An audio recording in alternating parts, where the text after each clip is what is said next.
Hi hello नमस्कार. तर स्वागत आहे तुमचं पुन्हा एकदा माझ्या नवीन ब्लॉगमध्ये. तर आज डे 3 आहे 30 डे चॅलेंजचा.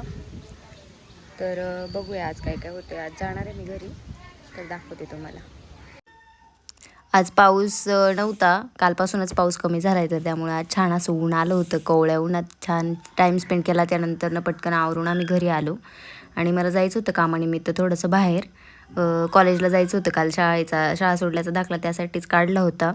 तर जाताना हा घाट लागतो. खूप मस्त वातावरण होतं आणि त्यानंतर आम्ही कॉलेजमध्ये पोहोचलो आणि मग बाळाचे पप्पा बाळाला घेऊन बसले होते बाहेर. आम्ही बाळाला पण घेऊन गेलो होतो, कारण मग तो रडेल वगैरे म्हणून.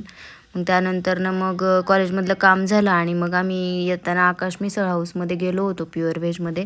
इतकं छान हॉटेल आहे ते, सगळ्यांना माहीतच असेल, बऱ्याच जणांना माहिती आहे. पुणे नाशिक हायवेचं हे सगळ्यात बेस्ट हॉटेल आहे आणि इथे सर्विस पण इतकी छान आहे ना, आणि बाहेर इतका त्याचा ॲम्बियन्स इतका छान आहे. त्याच्या बाहेर पण खूप जास्त शॉप चालू झालेत आता, कारण चालतंच एवढं ते हॉटेल. आणि तुळशी वृंदावन पण खूप छान होतं तिथलं.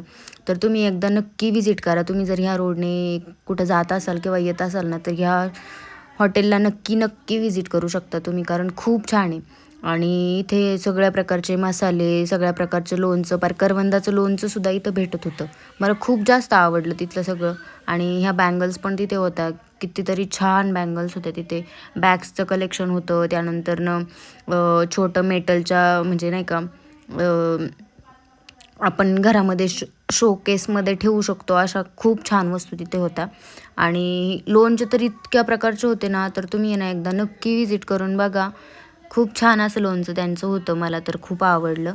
आणि त्यानंतरनं मग मी तिथे खूप असं एक्सप्लोअर केलं. आणि नंतर तिथे एक गेम पण होता, बॉल वगैरे बकेटमध्ये टाकायचा, तर तो पण ट्राय केला. आम्ही तिघांनी पण ट्राय केलं, माझ्या सिस्टरने, मी आणि माझ्या हजबंडने. पण ते काही झालंच नाही. आणि तुम्ही बघा किती छान वस्तू तिथं भेटत होत्या. तुम्ही एकदा नक्की तिथं व्हिजिट करा. हे रोज तिथं शॉप असतात. मला खूप जास्त आवडलं. तिथं मसाज सेंटरसुद्धा, म्हणजे मसाज भेटतो ना आपलं मॉलमध्ये वगैरे जसं असतात फॅसिलिटीज, तशा तिथे बाहेर पण आहेत. आणि तिथे पॉपकॉर्न वगैरे मॉलसारखे बाहेर जिथे असतात तसं पॉपकॉर्न वगैरे पण भेटतात. आणि तिथे त्यानंतरनं मग मला आतमध्ये गेलो आणि बाळाला भूक लागली होती, बाळाला फीड करायचं होतं. तर मला वाटलं नव्हतं इतकं छान तिथे सर्व्हिस असेल. तिथं बेबी केअर होतं. बेबी केअरसाठी म्हणजे वॉशरूममध्ये सेपरेट असा रूम होता. आणि मग मी बाळाला तिथं फीड केलं. त्यानंतरनं मग आम्ही छान असं जेवण केलं. आणि मग जेवण झालं आणि त्यानंतरनं मग आम्ही येत होतो. येताना गुळाचा चहा दिसला आम्हाला. मग आम्ही तर चहाप्रेमी, मग आम्ही गुळाचा चहा प्यायला गेलो. त्यानंतर संध्याकाळी बाजारात गेले होते, भाजी वगैरे घेऊन आले. आणि असा होता माझा आजचा दिवस. तर